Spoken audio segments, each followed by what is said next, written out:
This is the $200 pizza. And see if we can find the #1 goat cheese, arugula, prosciutto, fig jam pizza layout. So far, I think this is the best pizza to come out of the oven. This is the best one. Welcome to CKSK, the Chad Kubanoff Studio Kitchen. I'm Chad Kubanoff. This is my studio kitchen. Today we are cooking the comments, the show where you pick the ingredients and I have to do something with it. On last week's episode, we got a huge super chat from Tweet White who wanted us to make a pizza with goat cheese, prosciutto, fig jam, and arugula. So that was super awesome and we are going to do it. I'm excited to do it. Today, for a special guest, we have the one and only, the shotgun surgeon, the brutal noodle, Mr. Liam Ragnar Kubanoff is over here right now. How you feeling? Good. Well, when he heard we were making pizza, he asked to come back again. Have you had goat cheese before? Maybe. I think you have. I don't think you've ever had a fig before. I couldn't find any fresh ones. We did get some dried ones. These are rather sweet. Good choice. Got a lot of seeds. Kind of like a raisin. Not a big old fan. Why? I don't like the seeds. You don't like the seeds?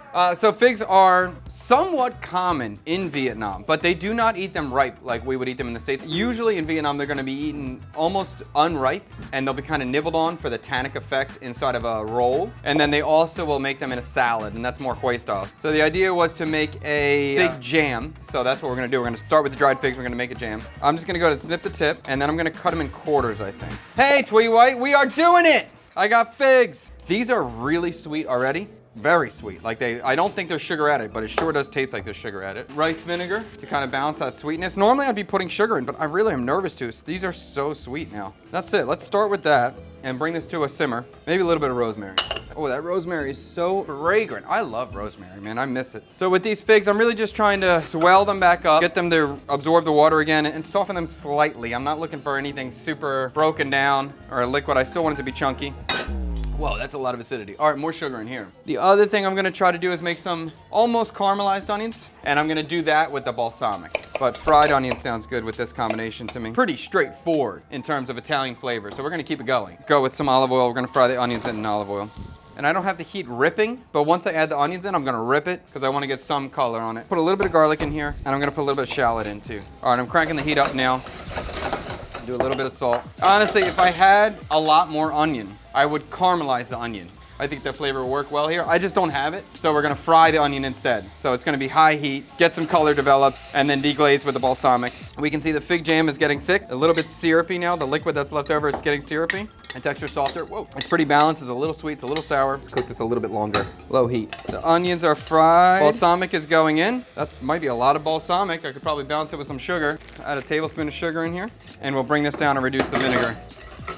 So we got a really chunky fig jam going on. It looks nice, looks shiny. Shiny's good. So I have a couple dough balls, 6 in the fridge right now. I made this yesterday with what I think is a standard pizza dough. Flour, water, olive oil, salt, just a tiny bit of sugar. We'll see how it goes. I don't claim to be a pizza maker, let it be known. My stretching skills are gonna be limited, but I'll do my best and hopefully I'll get better. I think I'm a little bit lucky that I do have an oven that gets really, really hot, and I have a really thick metal bottom that I picked up and moved to the middle row. So we kind of have a built-in pizza stone in there. So that should be cool. Okay, so this is starting to reduce down, getting glazy. So I'm okay that this is a little bit sour. I want to have some sugar to balance it, but not crazy. So we can have a sweet fig jam. We can have a sour balsamic onions. And by the end of this, we should be a balanced bite, hopefully. Let's get this going. I got a little bit of flour on the board. And as I said, I'm not a pro. No, I'm just a guy and I'm trying.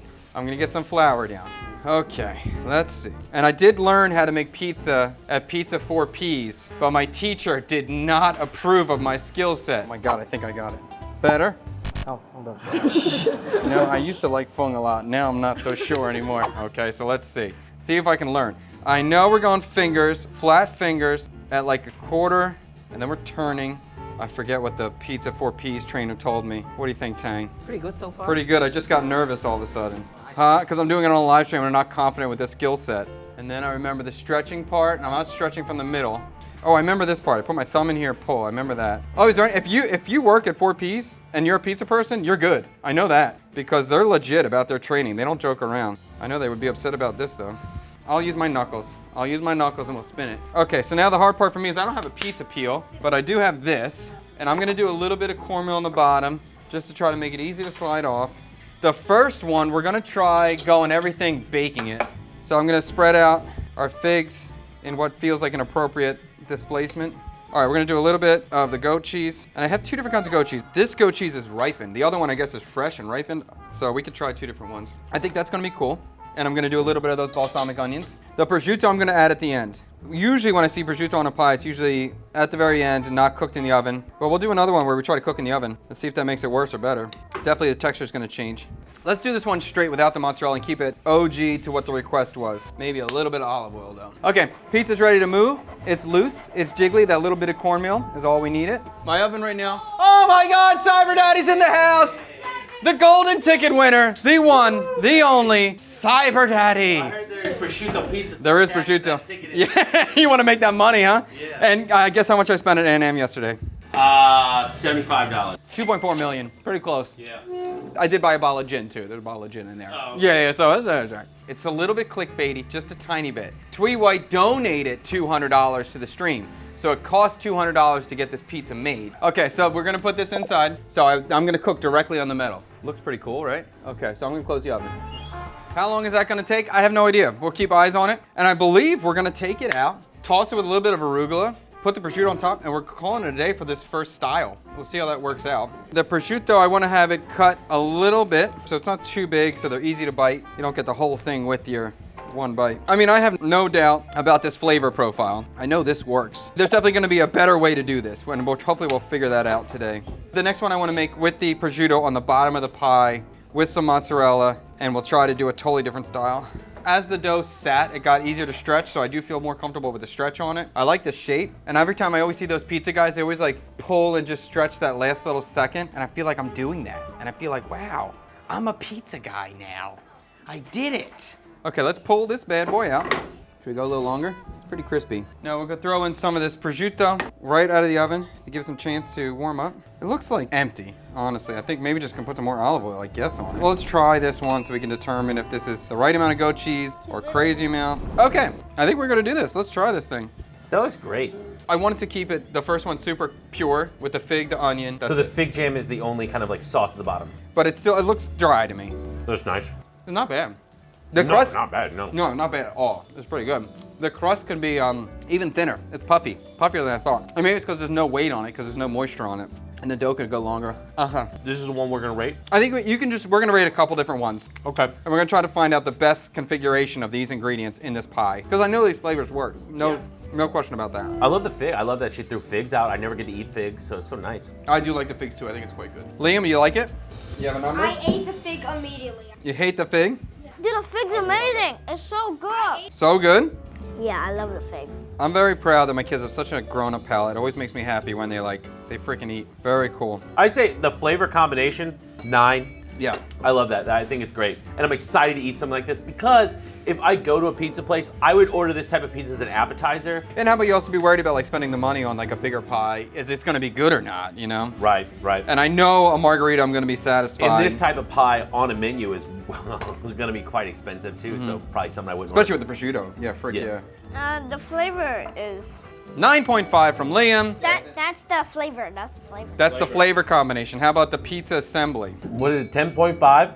Oh, wow. Liam, you give it a 10.5? Yeah. You love it. I feel bad for stealing it out of his hand now. He loved it so much. The execution on the pie? I think it's a 7. It's a good pizza. A little bit more salt, maybe a little bit more saucy, as chef's saying, a little bit more, I don't know, what would you add there? Olive oil? But so on this time I'm putting more goat cheese. I'm putting prosciutto on the pie as a bake. Some mozzarella. I think this one's gonna be good. I think this one's loaded now. I think this is gonna be the answer. This just looks fuller to me. I just bought some new sea salt, very fancy sea salt, perfect for this occasion. I wanna try this one quick so I can see if I would like the prosciutto cooked or not cooked. Because this one, the prosciutto was on the bottom of the pie. This pizza was put in longer, should be a crispier bottom. I'm excited about this one. Cornmeal on the bottom, good, subtle, crunchy. This one has a lot more sweetness from the fig. Oh, Fred started dancing. Back to Fred, he's dancing, he's dancing. Okay, he's dancing too. Okay, we're doing well. Well, we got the salt. A little dry, I think you're on with that. A little dry. I think it's moister than the other one. I think that the other one, I feel like I got hit with fig more. This one I feel like it's sweeter. I think I like the prosciutto at the end because I tasted it more. And here I feel it's lost. Liam's got a 9.5 again. He's loving it. Can I just go same score? I like them. Yeah, you can do same. I like them both. Maybe I prefer the first one a little bit more because it was a little bit fresher. but I did really enjoy the mozzarella on this one. Yeah. All right, let's get the next one. What can we do with the next one to make it even different? We'll chop up some garlic. We'll throw it on there. Like Yeah, we could do that. And although I think I'm getting better at the pizza, I don't think I'm ready for on the line making 200 a day, or I'm gonna make 10 pizzas a night and be like, slow down guys, just hold on. This time we're doing mozzarella cheese on the bottom, and I'm gonna try this ripened goat cheese. So this is a firmer block. This should be a different flavor, definitely a little bit creamier. So in that way, I'm gonna put the prosciutto on at the end for this. I think I love the inclusion of the mozzarella. I agree. I think that's a clutch. I didn't get my rating. I think the first one to me was a 7. I think this one's a 7.2, 7.4. I like this second one better. Now we're gonna try the ripened goat cheese next. Ooh, cheesy. With that little bit of a brie sort of effect. It's got some brie aroma, and I like it when I bought a lot of prosciutto. Thank you, Twee White, for the donation. I was able to buy a lot of prosciutto. I'm not gonna do any olive oil on this on top. I think there's enough fat on the bottom. And this goat cheese seemed to melt a little bit better. And again, we'll do a little bit of salt. Let's try our newest version with the ripened goat cheese and see if we can find the #1 goat cheese, arugula, prosciutto, fig jam pizza layout. Different cheese, different cheese. I mean, this is way more brie than goat cheese to me. Still good, still works with all these flavors. It's a little sweeter. Mm-hmm. Do you taste the difference in the cheese at all? Yeah, it's a little sour. A little sour, okay, anything else? Tiny bit bitter. That's kind of true. I would say it's a little bit funkier. It's almost like a blue cheese a little bit, and that sort of funkiness level, which still totally works with this. I like that. You like it? I agree. I like it too. I think the best is going to be the combination of both. I really like that. Yeah. I think that pizza was a little too salty though. Too salty. Yeah. Really? Yeah, kind of too saucy. Yeah. You thought it was too salty too? Wow. Okay. Oh, so far, I think this is the best pizza to come out of the oven. These are solid. You could sell these out of the shop at night. Everybody wants me to sell food. I'm not selling food. You're not working hard enough. You're doing this stuff. Why don't you do more? I'm gonna call this as our last one, and I'm gonna kind of go all out. I'm gonna do both cheeses. I think both cheeses is gonna be a great thing. I think I like the fresh goat cheese in the crumbles, where we're getting pockets of it and not spread out. Okay, now we got a triple cheese, double goat cheese, mozzarella, loaded up with everything. No minced garlic, I forgot. Thank you. Let's try the ultimate version, I think, here. Yo, I like the goat cheese in here now. I think this is the best one. This is the best one. The garlic needs to be mixed in olive oil because it's just, I know there's pockets that felt too heavy. But it was nice. The combination of goat cheese is great. I think we've reached 9.2, and this for me, I like this a lot. It's really good. Thank you for the pizza, Twee. Yes, Twee White, thank you so much for the super chats last week. I was so excited, and I hope this satisfied your desire to see. How about the conclusion? A conclusion. What would be the conclusion? This was delicious. Okay, so in conclusion,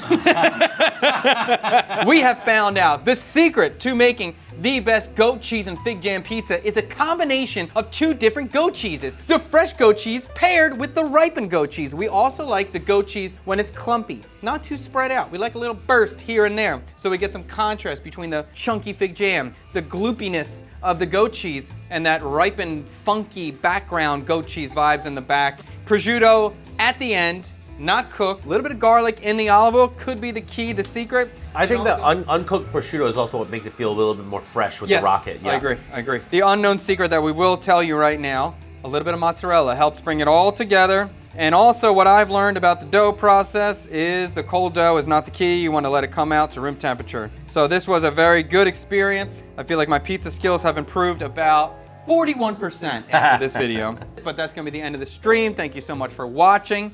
Give us a like, subscribe to the channel. If you want to watch the edited short version of this video you're currently watching, subscribe to the Chad Kubanoff Studio Kitchen channel. And I think that's it. Monday we will be making, I'm going to take the Karagaya shepherd's pie. Yeah.